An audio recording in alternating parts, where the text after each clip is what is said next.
Nos ha enseñado señales o evidencias que caracterizan a un cristiano genuino. Y nosotros hemos hablado acerca del cristiano y su fundamento doctrinal.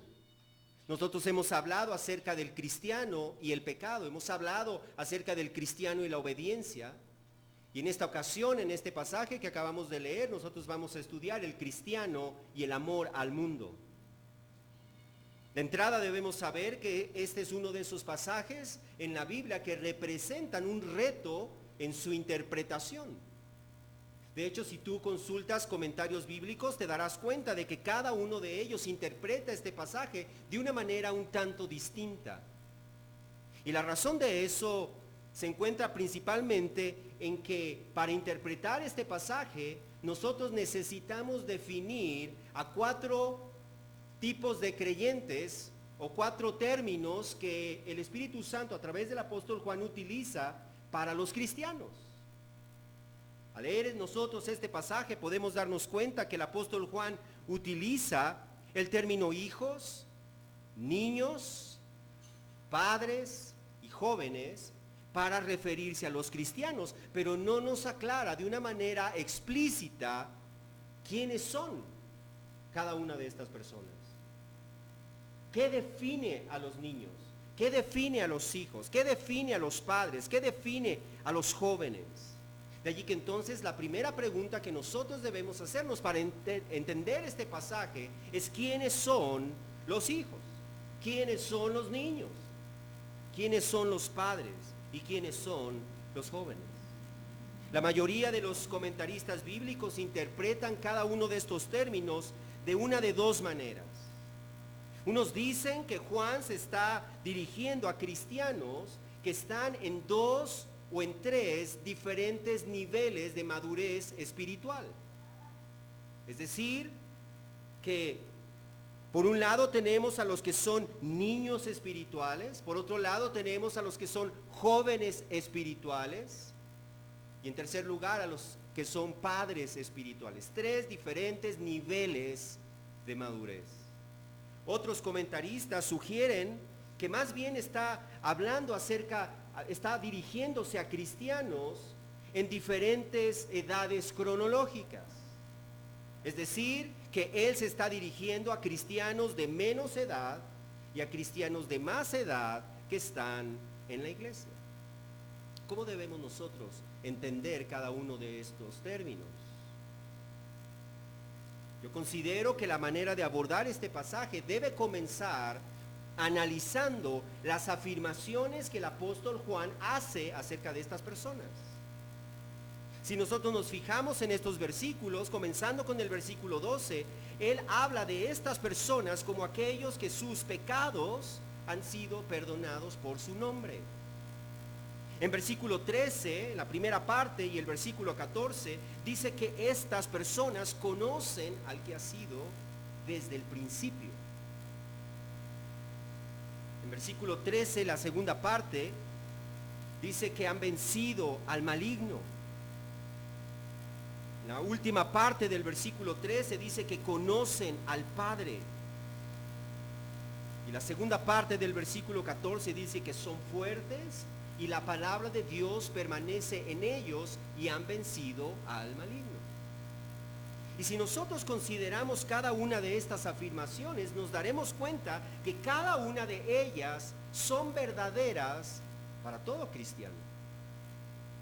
Para todo cristiano. Son beneficios que comparten todos los cristianos genuinos y no un grupo particular de cristianos, ni tampoco cristianos que se encuentran en un determinado nivel de crecimiento espiritual o nivel de madurez espiritual.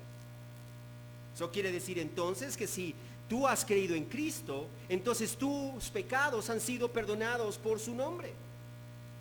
Si tú has creído en Cristo, tú has venido a conocer al que es desde el principio, esto es Cristo. Si tú has creído en Cristo, conoces o has llegado al conocimiento del Padre. Si tú has creído en Cristo, tú has vencido al maligno. Y eres fuerte en la medida en que la palabra de Dios permanece en ti. Esas son verdades que pertenecen a cada cristiano genuino. ¿cómo entonces debemos definir nosotros? ¿Cómo podemos llegar a definir quiénes son entonces estos hijos, estos niños, estos padres, estos jóvenes? ¿Y por qué les dice algo que corresponde a todo cristiano genuino? Yo quiero que nosotros podamos apreciar en este pasaje, por un lado, los incomparables beneficios que tenemos los cristianos genuinos, y por el otro lado, que nosotros podamos apreciar el llamado que nos hace el Espíritu Santo a través del apóstol Juan a no amar el mundo ni las cosas que están en el mundo. Quiero que nosotros comencemos allí con los beneficios entonces que tenemos todos los cristianos genuinos. Y el apóstol Juan comienza allí escribiendo, como dice en versículo 12, les escribo a ustedes hijos. Les escribo a ustedes hijos. Esa palabra, la palabra griega que Juan utiliza allí para hablar de hijos, gramaticalmente es un diminutivo. Es un diminutivo que significa hijitos, hijitos. Y el cual a lo largo del Nuevo Testamento se utiliza para referirse a todos los cristianos. ¿Cómo nosotros podemos entender o definir a quiénes se está refiriendo el apóstol Juan? Lo primero que tenemos que hacer es, bueno, una vez que vemos cuál es esa palabra que el apóstol Juan utiliza, es ver cómo el mismo apóstol Juan utiliza esa palabra tanto en su evangelio como en sus cartas. De hecho, nosotros al ir al evangelio de Juan en el capítulo 13, versículo 33, Jesús mismo utiliza esta palabra.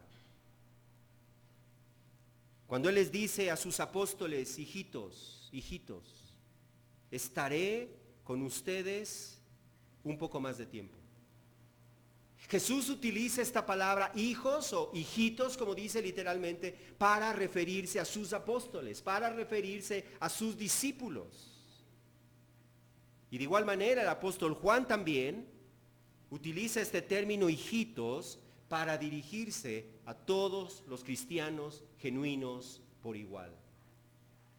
De hecho, en esta primera carta que estamos nosotros estudiando, en capítulo 2, versículo 1, utiliza este mismo término griego. Allí cuando dice, hijitos míos, les escribo estas cosas para que no pequen. Esa palabra hijitos, que está hablando a todos los cristianos que están en la iglesia, a los cuales él está escribiendo, es ese mismo término hijitos.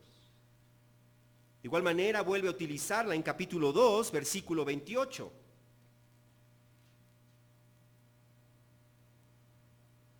Donde dice, y ahora hijos. Esa palabra hijos literalmente es hijitos. Es ese mismo diminutivo. Y ahora, hijitos, permanezcan en él para que cuando se manifieste tengamos confianza y no nos apartemos de él avergonzados en su venida.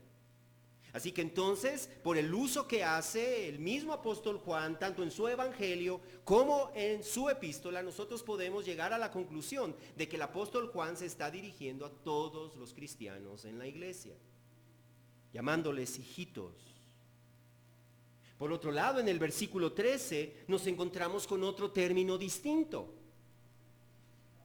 Nos dice allí, al final del versículo 13, les he escrito a ustedes niños, porque conocen al Padre. Esa palabra niños que utiliza el apóstol Juan allí, también en el griego es un diminutivo que hace referencia a un niño pequeño, a un niño pequeño, a un niñito. Y la pregunta que debemos hacernos allí, ¿se está refiriendo a un grupo de cristianos distinto o está hablando a los mismos a los cuales en versículo 12 se refiere como hijos o hijitos? ¿Qué tenemos que hacer? Exactamente lo mismo. Tenemos que ver cómo el apóstol Juan utiliza ese término niñitos en su evangelio y en su carta para que nosotros podamos tener una idea más clara de a quién se está refiriendo. En el evangelio de Juan nosotros podemos ver a Jesús utilizando esta misma palabra niñitos para dirigirse a sus discípulos, cuando les dice en Juan 21:5, hijitos o hijos les dice allí, pero es el mismo término niñitos, hijos, ¿acaso tienen algún pescado después de su resurrección? Él se refiere a sus discípulos como niñitos. Pues el apóstol Juan hace lo mismo en su primera carta. En el capítulo 2, versículo 18, ese término que dice allí hijitos, que comienza el versículo 18 del capítulo 2, hijitos, es esa misma palabra que en versículo 13 se traduce como niños, niñitos. Y en ese pasaje podemos ver claramente cómo él se está refiriendo a cristianos, a todos los cristianos. De allí que entonces nosotros podemos concluir que Juan se está dirigiendo de una manera afectuosa, de una manera cariñosa a los cristianos, con dos términos: hijitos y niñitos. Porque hemos venido a ser hijos adoptados por Dios mismo. Y entonces, una vez que hemos definido de quiénes está hablando, una vez que hemos definido que está hablando acerca de ti, si tú has creído genuinamente en Cristo, entonces Juan procede a hablarnos de dos beneficios que todo cristiano genuino hemos recibido en Cristo. Fíjate bien cuáles son. En versículo 12 tenemos el primero. Les escribo a ustedes, hijos o hijitos. ¿Por qué? Porque sus pecados les han sido perdonados por su nombre. Uno de los beneficios incomparables que todo cristiano genuino ha recibido en Cristo es que sus pecados han sido perdonados por su nombre.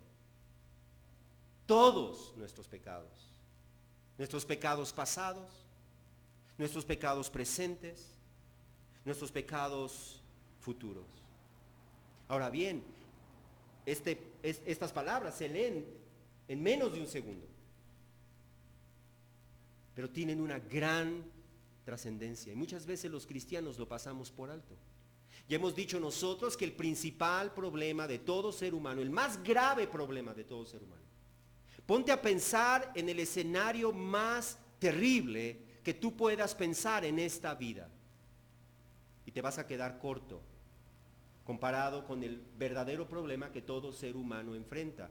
Y el principal problema que enfrentamos es que tenemos un Dios, que creamos en Él o no creamos en Él, tenemos un Dios que es total y absolutamente santo. Santo. Él nos ha dicho en capítulo 1, versículo 5, que este es el mensaje que hemos oído de Él y que les anunciamos, que Dios es luz y en Él no hay tiniebla alguna. Que Dios es absolutamente perfecto en santidad. Y esa santidad implica que Él no tolera el pecado. Dice allí, no hay tiniebla alguna en Él, ni tampoco las tinieblas pueden habitar donde está la luz perfecta. Pues de la misma manera, el pecador y el pecado no pueden habitar en la presencia de Dios sin ser destruidos. Ya lo hemos leído nosotros en el Salmo, en el Salmo 5, versículo 4, nos dice que Dios no se complace en la maldad. Dios no se complace en la maldad. Y añade, y el mal no mora con Él. El pecado no habita en la presencia de Dios. El pecador no puede habitar en la presencia de Dios. De hecho, allí mismo en el Salmo 5, enseguida en el versículo 5 afirma que Dios aborrece a los que practican el pecado. Dios aborrece a los que practican el pecado. No solamente eso, sino que Números 14, 18 nos advierte que el Señor de ninguna manera tendrá por inocente al culpable. De ninguna manera.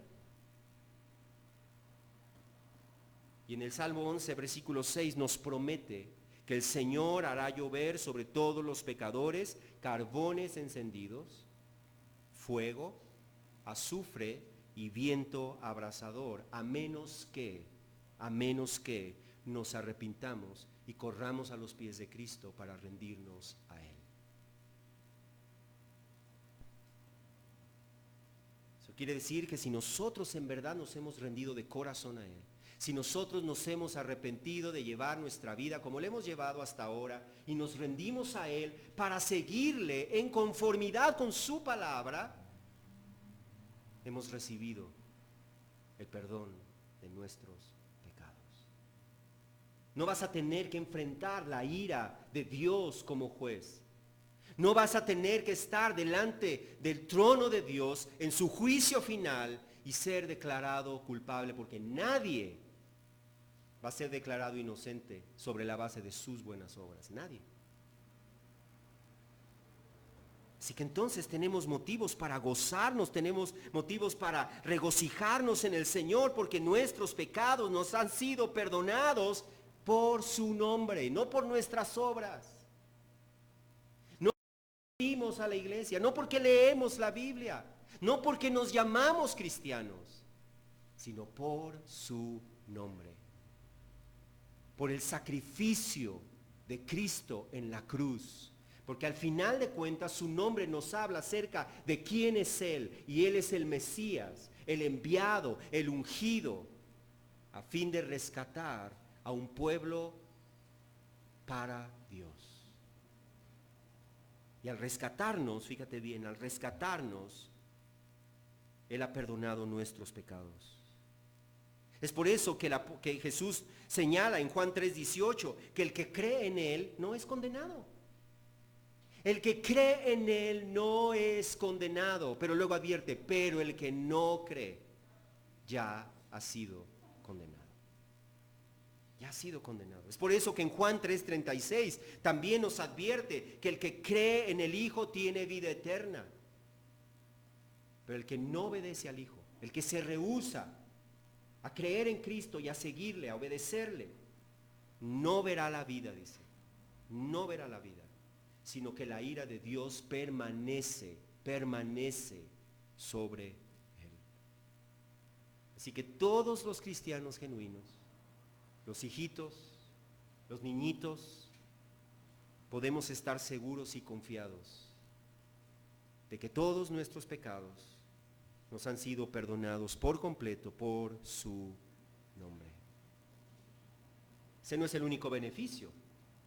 El segundo beneficio está en el versículo 13, en la última parte, cuando nos dice, les he escrito a ustedes, niñitos, porque conocen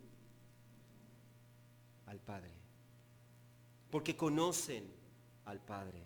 Recordemos nosotros cómo ese verbo conocer no hace referencia a un conocimiento intelectual de información, sino que está hablando de un conocimiento que procede de una relación personal, íntima, de comunión con Dios. En otras palabras, el cristiano genuino ha venido a esa comunión, ha venido a esa relación que puede tener con el Padre como su Padre.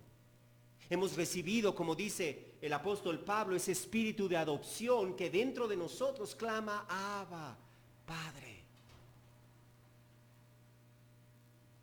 Hemos sido hechos hijos de Dios, pero no solo llamados hijos de Dios, sino hemos venido a ser hijos de Dios. El mismo apóstol Juan nos dice ahí en capítulo 3, versículo 1 eso. Miren cuán gran amor nos ha otorgado el Padre para que seamos llamados hijos de Dios, y eso somos. No nomás nos llama a sus hijos, nos ha hecho sus hijos desde el momento en que nosotros creímos en Cristo. Hemos llegado a conocer al Padre y aún hoy en día le estamos conociendo. No hay bendición más grande, fíjate bien, no hay bendición más grande, no hay riqueza más valiosa, no hay tesoro ni éxito en la tierra que pueda compararse con el privilegio de conocer al Padre. Puedes imaginarte el éxito más grande. ¿De qué sirve todo eso si al final de cuentas lo pierdes? El privilegio más grande, lo único que no nos será quitado es esa comunión de intimidad con el Padre. De hecho, Jesús mismo en Juan capítulo 17, hablando con el Padre, dijo esto: esta es la vida eterna. En esto consiste la vida eterna. Fíjate bien en qué. En que te conozcan a ti, el único Dios verdadero, y a Jesucristo, a quien has enviado.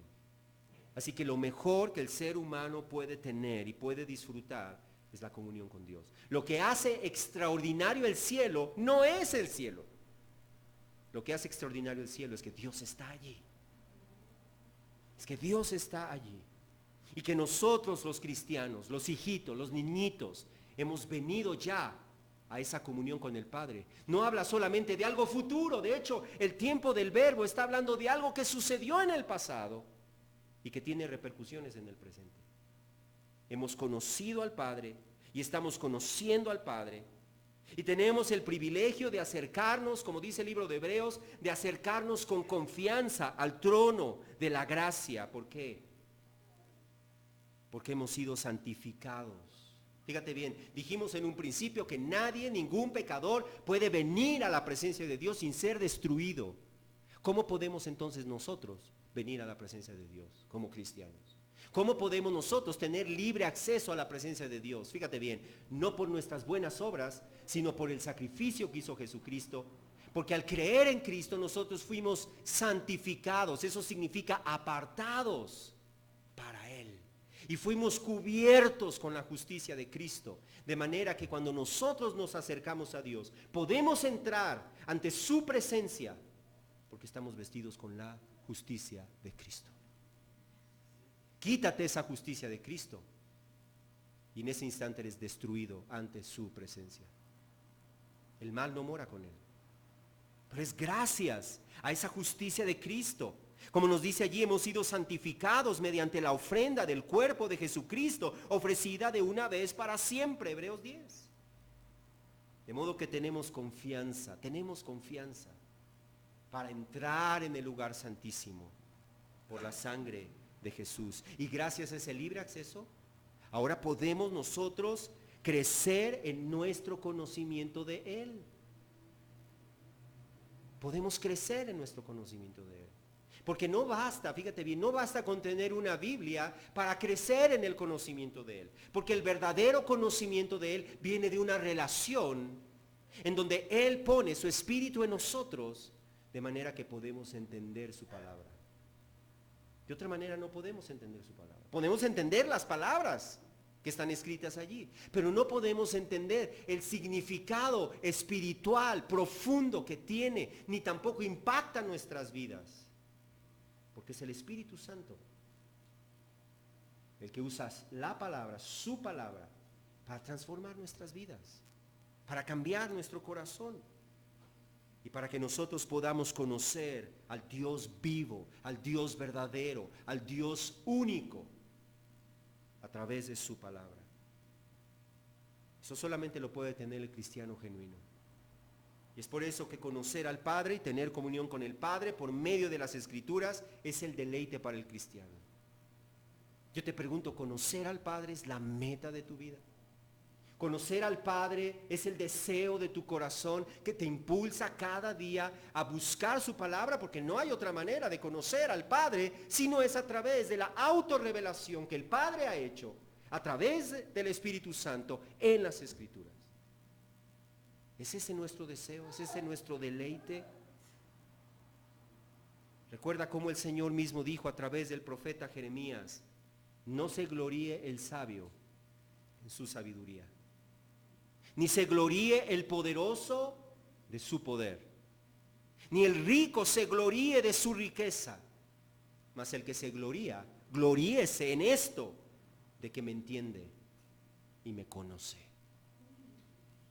Esa debe de ser nuestra búsqueda. Esa debe de ser nuestra pasión. Y Juan nos asegura, fíjate bien, que los cristianos genuinos hemos recibido el perdón de nuestros pecados y junto con ello la bendición de haber conocido y de poder seguir conociendo al Padre en las Escrituras. Y una vez que Juan nos ha enseñado estas dos verdades acerca de los hijitos, acerca de los niñitos, entonces él procede a hablar acerca de dos grupos de personas en la iglesia, dos grupos de cristianos en la iglesia. Unos son los padres, los otros son los jóvenes. Y nos encontramos con este mismo dilema de definir de quién está hablando, quiénes son los padres y quiénes son los jóvenes. Tenemos que partir entonces nosotros de entender cómo Él está hablando y cómo Él está usando los términos niñitos e hijitos. Él los está usando de una manera figurada. Obviamente no está hablando a los bebés en la iglesia. No está hablando a los bebés en la iglesia. No está hablando a los niñitos literales en la iglesia. Él está hablando a los cristianos. De allí que entonces cuando habla acerca de los padres, Él está hablando en un sentido figurado también. En un sentido figurado. De allí que entonces Él no se refiere exclusivamente a los que en la iglesia son papás. ¿Por qué? Porque lo que dice acerca de ellos, como ya hemos visto, no se aplica exclusivamente a los que tienen hijos. Ellos conocen, dice allí, al que ha sido desde el principio. Ellos conocen al que ha sido desde el principio. Y eso no aplica solamente a los que tienen padres. ¿Qué hay de los solteros? ¿Qué hay de los que no tienen hijos? Él está hablando en un sentido entonces espiritual, pero no necesariamente aquellos que tienen un mayor nivel espiritual. ¿Por qué no creo que está hablando acerca de aquellos que se encuentran en un mayor nivel espiritual? En primer lugar, porque lo que dice acerca de ellos, que conocen al que ha sido desde el principio, no puede decirse exclusivamente de aquellos que son más maduros. Ellos conocen a Cristo, el resto no conoce a Cristo. Los cristianos menos maduros en el Señor también han venido a conocer a Cristo y le están conociendo desde el principio, desde que ellos se entregan al Señor. Por otro lado, algo que nos ayuda a definir a estas personas es cómo hace un contraste entre los padres y los jóvenes, no entre los padres y los hijos, entre los padres y los jóvenes. Yo creo que más bien el apóstol Juan está dirigiéndose a los padres como aquellos cristianos genuinos, aquellos niñitos, aquellos hijitos que tienen más tiempo en el Señor. No necesariamente tiempo es igual a madurez, pero que tienen más tiempo en el Señor y que tienen más tiempo en la iglesia. Y a ellos les dice, ustedes conocen al que ha sido desde el principio. Nuevamente ese verbo conocer está hablando de esa relación, está hablando de esa intimidad, de esa cercanía con el que ha sido desde el principio, y el que ha sido desde el principio es nada más y nada menos que nuestro Señor Jesucristo. Por otro lado, el tiempo gramatical de ese verbo hace referencia a que ellos le conocieron en el pasado, pero aún hoy en día le siguen conociendo. La pregunta es ¿por qué a estos cristianos que tienen mayor edad, que están en la iglesia, que tienen más tiempo en el Señor, que tienen más tiempo en la iglesia, por qué les dice algo que es común a todos los cristianos?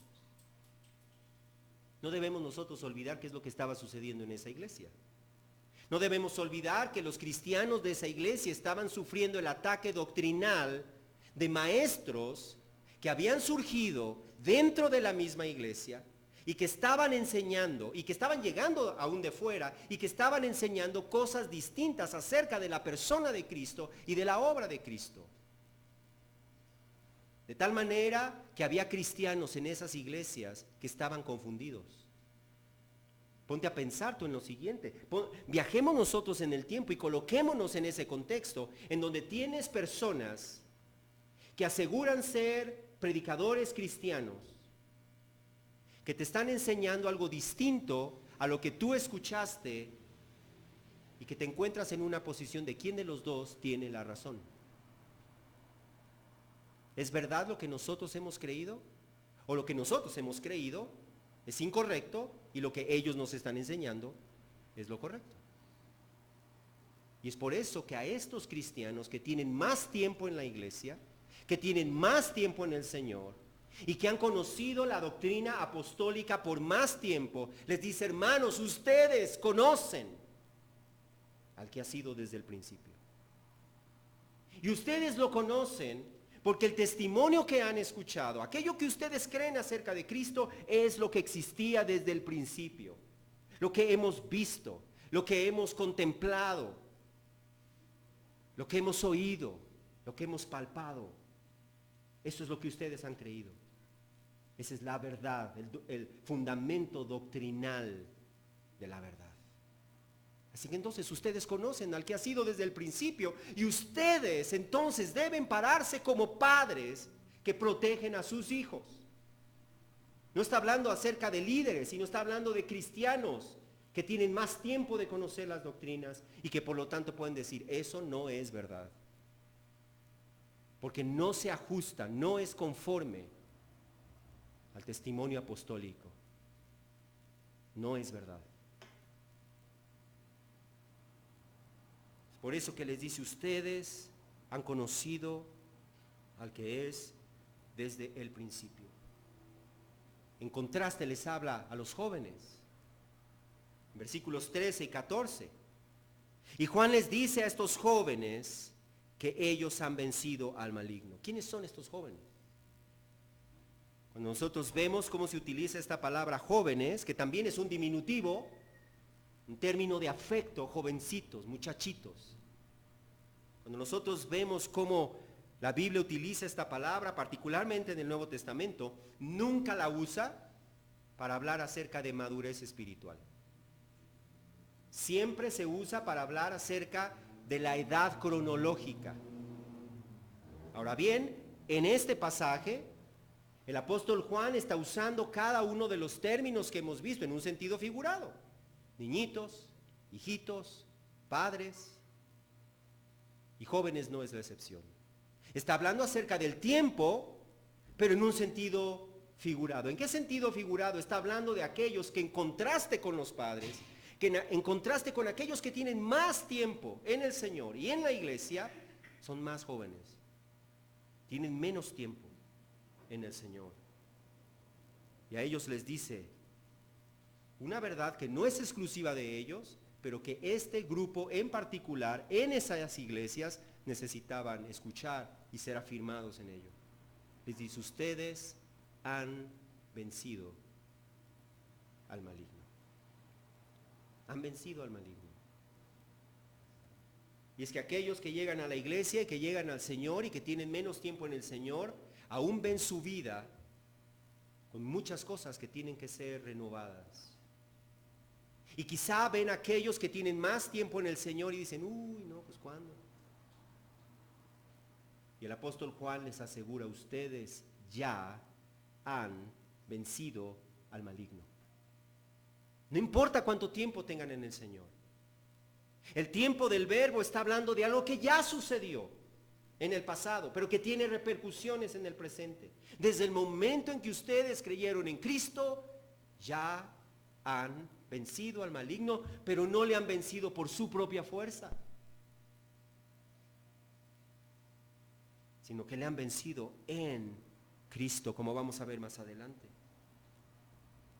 ¿Cómo vencemos o cómo hemos vencido al maligno? ¿Cómo hemos vencido al maligno? Jesús mismo dijo, yo veía a Satanás caer del cielo como un rayo. Jesús mismo, el Espíritu Santo a través del apóstol Pablo, nos dice en su carta a los Efesios, que Cristo ha sido puesto por encima de toda autoridad, de todo poder, de todo señorío. En Cristo hemos sido sentados en lugares celestiales, por encima de toda fuerza del enemigo. Y Juan mismo nos explica cómo es que nosotros que hemos vencido al maligno en Cristo, seguimos venciendo al maligno. Fíjate bien, les he escrito a ustedes al final del versículo 14, les he escrito a ustedes jóvenes, porque son fuertes, y la palabra de Dios permanece en ustedes y han vencido al maligno. Observemos nosotros cómo en ese versículo el apóstol Juan está ligando dos cosas con una misma cosa. Son fuertes, han vencido al maligno, están íntimamente ligados con que la palabra de Dios permanece en ustedes. Eso quiere decir entonces que en la medida en que la palabra de Dios permanece en nosotros, En la medida en que nosotros vamos profundizando en nuestro conocimiento de la palabra de Dios y junto con eso vamos profundizando en nuestra obediencia a la palabra de Dios, en esa misma medida nosotros somos fuertes y nosotros podemos vencer todos los ataques del diablo. En la medida en que nosotros no conozcamos la palabra de Dios, en la medida en que no conozcamos la voluntad de Dios, en la medida en que no alimentemos nuestro espíritu con la palabra de Dios, o que conozcamos la palabra de Dios, pero no vivamos la palabra de Dios, en esa misma medida nosotros vamos a ser débiles y vamos a caer frente a los ataques del maligno. Así que entonces, hijitos, niñitos, jóvenes, padres, tenemos incomparables beneficios de estar en Cristo. Eso no los puedes conseguir por tus obras, no los puedes conseguir por una religión, no las puedes conseguir haciendo tal o cual cosa. Los hemos recibido gratuitamente en Cristo. Pero juntamente con eso viene una responsabilidad. Y ese es el llamado precisamente que el apóstol Juan hace a todos los cristianos, sin importar cuánto tiempo tengan en el Señor. Y él a partir del versículo 15 al 17 nos señala el llamado, nos explica el llamado y nos motiva a obedecer ese llamado. En primer lugar señala el llamado en versículo 15, dice, no amen al mundo ni las cosas que están en el mundo.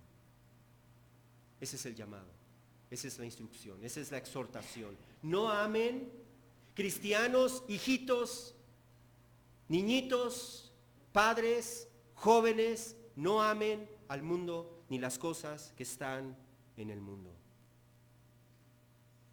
¿Pero a qué se refiere con el mundo? ¿Está hablando del planeta Tierra?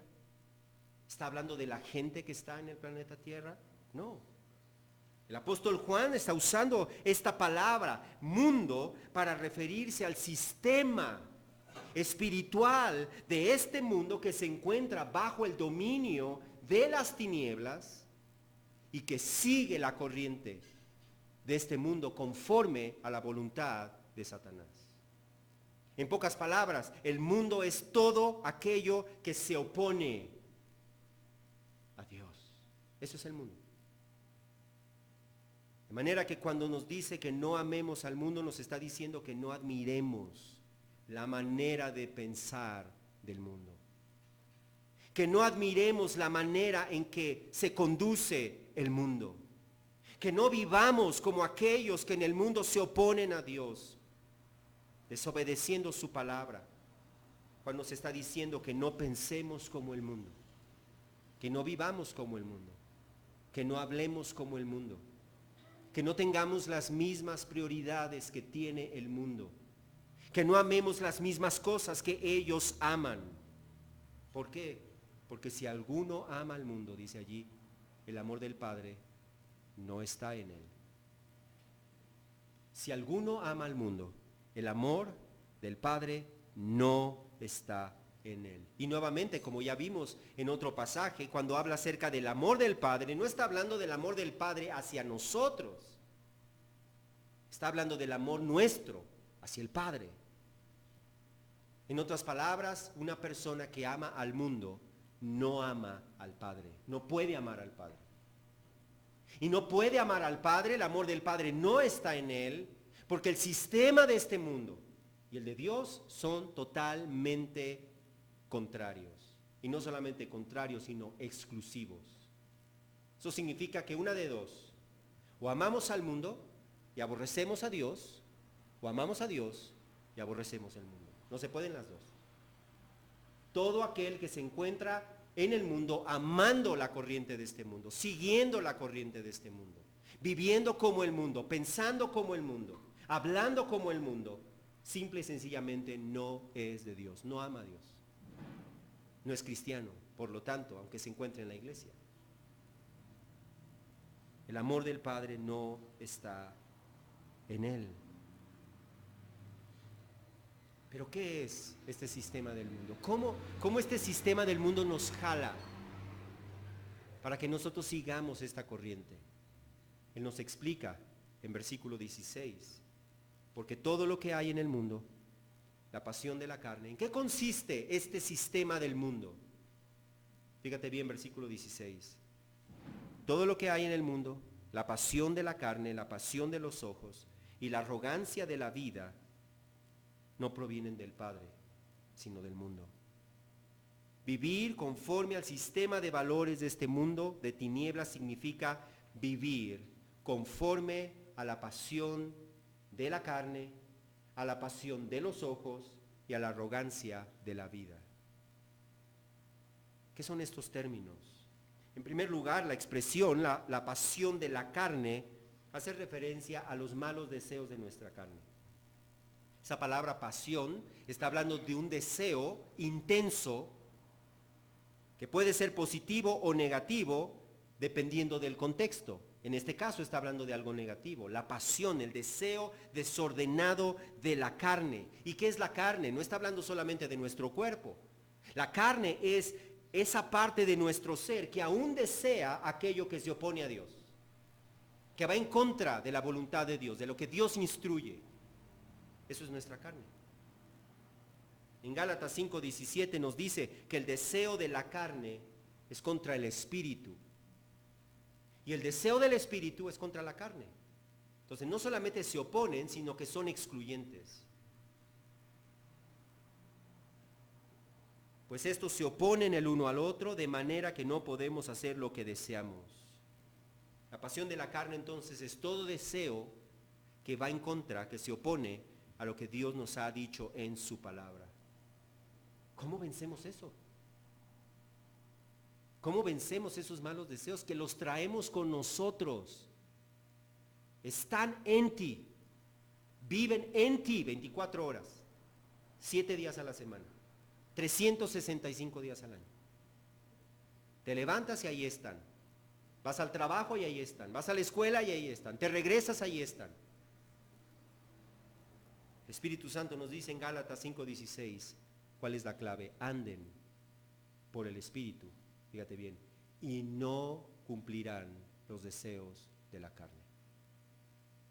La clave entonces para no cumplir los deseos de la carne es andar por el Espíritu o en el Espíritu. Y andar en el Espíritu no significa otra cosa, no es algo místico, simple y sencillamente significa obedecer lo que nos dice el Espíritu. Cada cristiano genuino ha recibido el Espíritu de Dios, tiene el Espíritu de Dios, y el Espíritu de Dios siempre nos está moviendo, nos está recordando lo que Él nos enseña en su palabra y nos está moviendo en esa misma dirección. De tal manera que cuando tú te encuentras en una disyuntiva y dices, no sé si es la voluntad de Dios o no, es muy sencillo. ¿Qué es lo que dice la palabra de Dios? Esa es la voluntad de Dios. El Espíritu jamás te va a llevar a desobedecer la palabra de Dios escrita. Jamás te va a decir algo fuera de la palabra que vaya en contra de lo que Él mismo ha dicho en su palabra. Jamás va a hacer eso, porque Él no puede negarse a sí mismo. Así que entonces la clave, como dijo Jesús, también es negarnos a nuestros malos deseos, tomar nuestra cruz y seguirle. La clave es dominar nuestros malos deseos, como dice el apóstol Pablo, golpeo mi cuerpo. No en un sentido literal, sino en un sentido, esto es lo que quieres, no te lo voy a dar. Y hazle como quieres. Y si lo hago mi esclavo, hazlo tu esclavo, que no se convierta en tu amo. Número 2, la pasión de los ojos. ¿Cómo obra este mundo para atraernos y seducirnos a través de la pasión de los ojos? Nuevamente ese término, pasión, habla de un deseo desordenado. En la nueva versión internacional habla de la codicia de los ojos. Esta expresión hace referencia a un deseo intenso e insaciable por ver lo que no debemos ver y tener lo que vemos. La pasión de los ojos hace referencia a los deseos pecaminosos que son despertados por aquello que nosotros vemos. Este mundo de tinieblas nos seduce a través de nuestros sentidos y muy en especial a través de nuestros ojos. Estamos rodeados bombardeados por mensajes que penetran a través de nuestros ojos. ¿Qué es lo que permitimos que entre por nuestros ojos? Aún hombres que amaban a Dios, como el rey David, un hombre tras el corazón de Dios, vio a una mujer bañándose y eso lo llevó a los deseos de su corazón, a despertar esa pasión de su carne. Y por no detenerse allí, él mandó traer a esa mujer, aun cuando tenía esposo, se acostó con ella, cometió adulterio con ella y después trató de ocultar su pecado.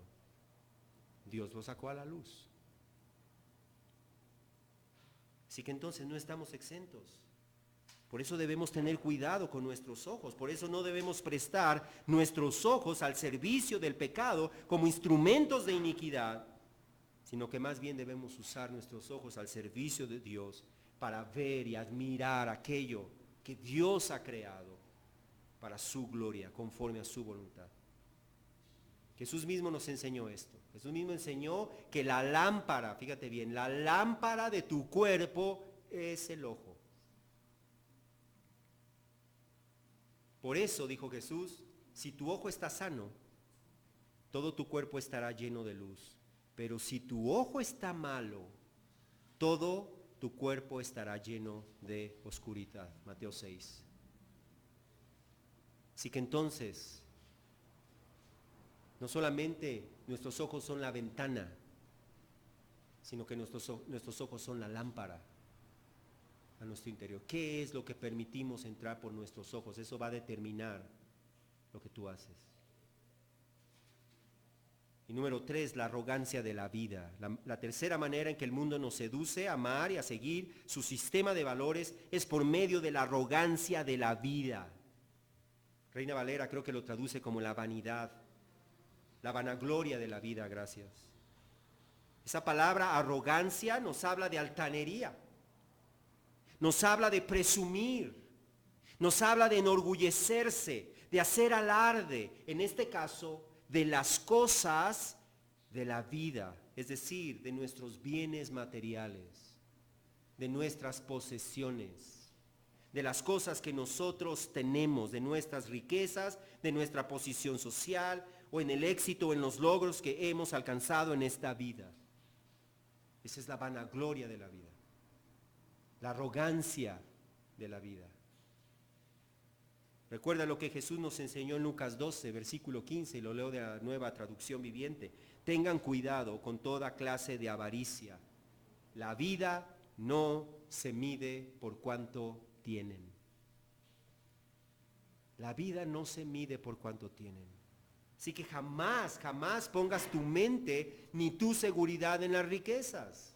Recuerda lo que el Señor mismo dijo en 1 Timoteo 6, que no seas altanero, ni pongas tu esperanza, tu seguridad en las riquezas, en la incertidumbre de las riquezas, sino en Dios, el cual nos da abundantemente todas las cosas para que las disfrutemos, y no solamente eso, sino para que aprendamos a ser ricos en buenas obras, generosos, prontos a compartir, acumulando para nosotros el tesoro de un buen fundamento para el futuro, para que podamos echar mano de lo que en verdad es vida.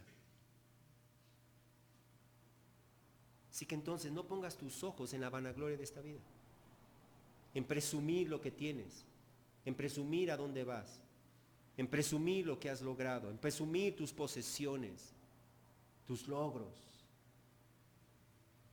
Eso es arrogancia. Así que entonces, amados, no amemos el mundo ni las cosas que están en el mundo. Y luego nos da 3 razones que nos motivan a no hacerlo. Número 1 está en versículo 16. La primera razón para no amar al mundo, las cosas que están en el mundo,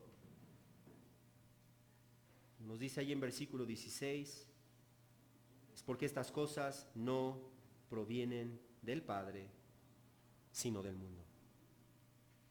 Esas actitudes, esos deseos no provienen del Padre.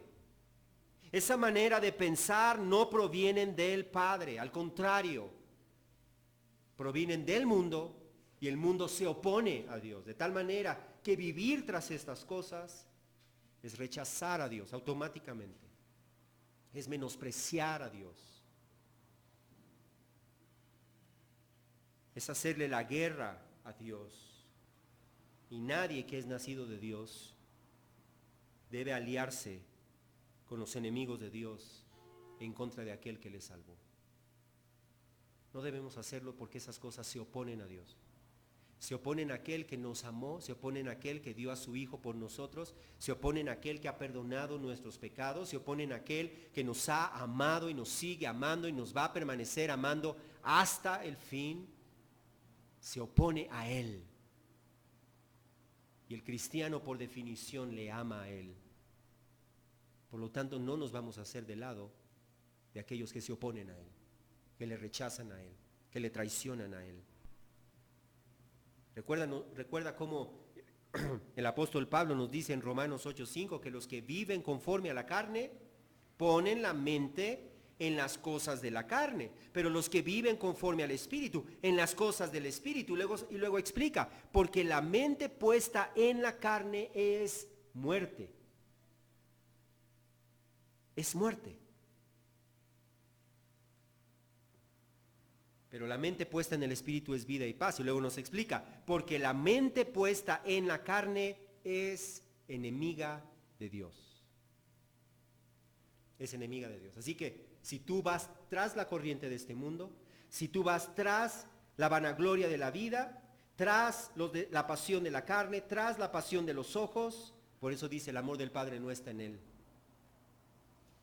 Porque el que tiene puesta la mente en las cosas de la carne es enemigo de Dios, porque no se sujeta a la ley de Dios, pues ni siquiera puede hacerlo, y los que están en la carne no pueden agradar a Dios. Esa es la primera razón. La segunda razón que nos motiva a no vivir conforme a la corriente de este mundo, en versículo 17, es que el mundo pasa y también sus pasiones. El mundo pasa y también sus pasiones. Al final de cuentas, todos aquellos que sigan al mundo y que siguen sus deseos, lo perderán todo y ellos mismos se perderán. ¿De qué sirvió entonces? Aférrate a las pasiones de tu carne, aférrate a las pasiones de tus ojos, aférrate a la vanagloria de esta vida y al final te vas a quedar sin nada. Y al final vas a enfrentar la ira de Dios y tú mismo te vas a perder. Él nos ha dicho antes en capítulo 2, versículo 9, que las tinieblas van pasando y la luz verdadera ya está alumbrando. ¿Sabes que al final de cuentas este mundo de tinieblas y el sistema de este mundo de tinieblas va a ser destruido? Va a pasar.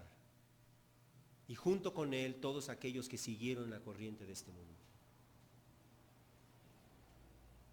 Dime tú si es racional, escuchando esto, aferrarte a las cosas de este mundo. Es totalmente irracional, porque así es el pecado. El pecado es lo más irracional que existe, porque es aferrarse a algo que no te puede satisfacer, que no te puede llenar, que solamente es temporal y que al final de cuentas te va a destruir. ¿Quién hace eso? Solamente nosotros. Solamente nosotros. Recuerda cómo el Señor nos dice, de Dios nadie se burla, pues todo lo que el hombre siembre, eso también segará.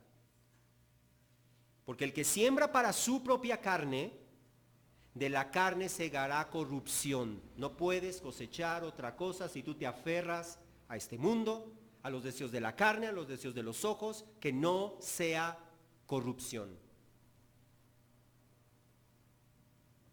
Pero el que siembra para el Espíritu, del Espíritu segará vida eterna. Y eso es lo mismo, esa es la tercera razón, esta última es la tercera razón que nos da el apóstol Juan para no vivir tras el mundo.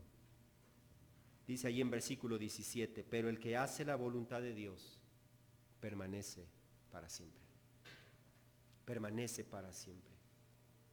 Si tú vives buscando la voluntad de Dios por encima de tu voluntad, por encima de tus deseos, La voluntad de Dios por encima de tus sentimientos y de tus emociones y por encima de la manera de pensar de este mundo, vivirás para siempre.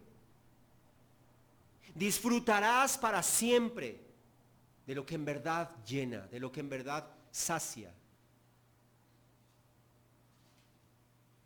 que es la bendición de la comunión con el Señor para siempre. Disfrutarás para siempre de lo que jamás te será quitado. Te sentirás completo, pleno, satisfecho para siempre, porque el Señor te llenará de la verdadera plenitud que es Él mismo. El que hace la voluntad de Dios permanece para siempre. Así que no ames al mundo, ni las cosas que están en el mundo. No vayas tras los deseos de tu carne. No persigas los deseos de tus ojos. No te aferres a la vanagloria, a la arrogancia de la vida, porque estas cosas no proceden de Dios, sino del mundo. Muy por el contrario, aférrate a Cristo. Aférrate a la voluntad de Dios. Aférrate a conocerle a Él. Aférrate a buscar en las Escrituras esa comunión perfecta con Él. Ven a la comunión con Él. Y te aseguro que no volverás a tener sed y no volverás a tener hambre. Porque eso es lo que dijo Jesús. El que viene a mí no tendrá sed. El que viene a mí no tendrá hambre jamás, sino que tendrás la luz de la vida brillando en ti, saciando tu ser y dándote la verdadera satisfacción que jamás encontrarás en el pecado. Vamos a orar. Padre, ayúdanos. Ayúdanos a vivir así, Señor. Ayúdanos a no amar al mundo ni las cosas que están en el mundo. Ayúdanos a poner nuestra mirada en lo eterno, en lo que no nos será quitado. Líbranos, Señor, de poner nuestros ojos en esas pasiones distorsionadas de nuestra carne y de nuestros ojos, y en la arrogancia de la vida, en lo que podemos disfrutar de esta vida, Señor, porque es pasajera. Pero el que hace la voluntad tuya permanece para siempre. Ayúdanos a vivir de esa manera. Te lo pedimos, Señor, en el nombre de Jesús.